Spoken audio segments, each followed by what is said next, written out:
Tervist! Oletame, et teil on vajadus Accessi andmebaasis luua Create Table lausete abil teie andmebaasi tabelid. Ja te olete koostanud sellist skripti, kus on Create Table laused ja võimalik, et ka Alter Table laused ja võimalik, et ka näiteks Create Index laused selleks, et luua siis andmebaasis indeks.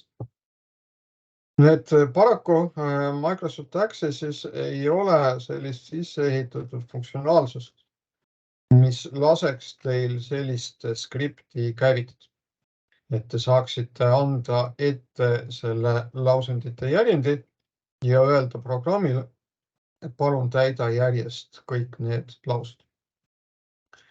Ja mida te peaksite siis tegema vaikimisi, on see, et te peaksite Microsoft Accessi andmebaasis avama päringute kirjutamise akna ja hakkama siis siit ükshaaval kopeerima lauseid ja selles päringute kirjutamise ja käivitamise aknas ükshaaval neid lauseid käivitab. Mis võib muidugi olla üsna tülikas ja ajamahukas.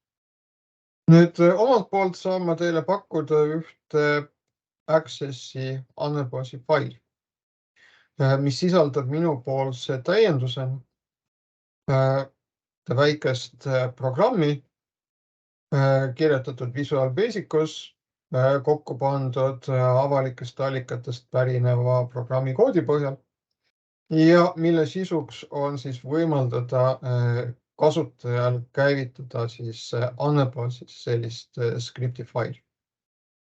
Nii et juhul, kui te siis seda programmi kasutate, võtate lahti selle ette antud Accessi mail andmebaasi, siis avaneb teile automaatselt ekraanivorm, kus kohas on teil võimalik siis algatada failis olevate SQL lausete täitmine. Selleks tuleb teil valida käivitada fail ja vajutada nupule käivitatke SQL laused. Programm avab selle faili, loeb sealt järjest lauseid ja paneb siis üksteise järel need laused käima. Kõik vead, mis tekivad, logitakse ja need vead on nähtavalt, kui te vajutate siia sellele nupule, kus siis avab teile sellise ekraanivormi, kus näidatakse SQL lausete käivitamisel tekkinud veaolukord. Et näiteks Create Table lausete puhul või Alter Table lausete puhul, see tähendab siis seda, et näiteks tabeli ei loomata või siis tabelis mõni soovitud täiendus jäi tegemata. Hetkel, kui ma vaatan siia alla, siin ei ole mitte ühtegi sissekannet. Kui teie nüüd käivitate oma skripti faili ja leiate, et teil on probleeme tekkinud, siis sellisel juhul on minu soovitus pöörduda tagasi selle skripti faili juurde,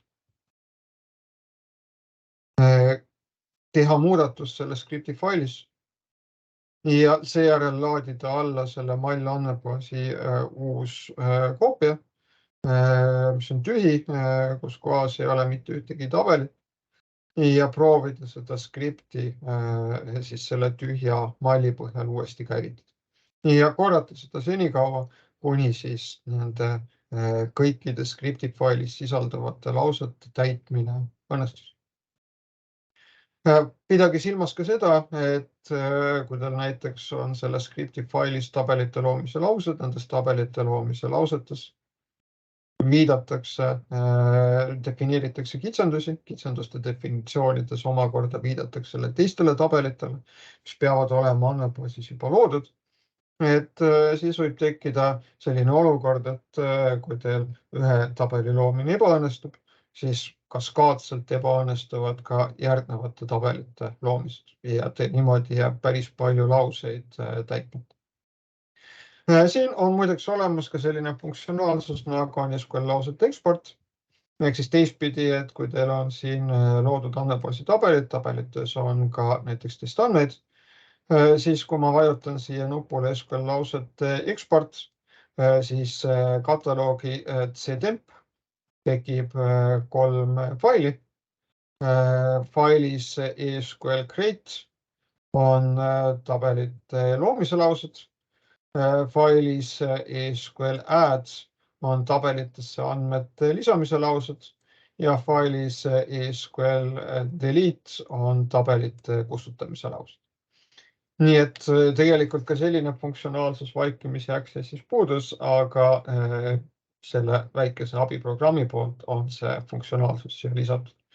Et sellest võib olla näiteks kasu sellisel juhul, kui te tahaksite üle minna Access'i andmebaasi kasutamiselt näiteks PostgreSQL'i andmebaasi kasutamisel ja tahaksite luua andmebaasi serverisse, et siis te saaksite tekitada nüüd olemasoleva Access'i andmebaasi põhjal SQL laused, millega oleks võimalik seda andmebaasi luua juba siis PostgreSQL'is.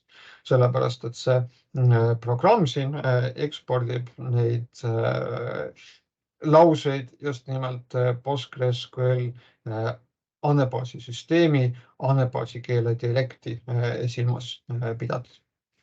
Nii et juhul, kui te tunnete, et teil on sellest programmist kasu, et siis kasutage julgelt.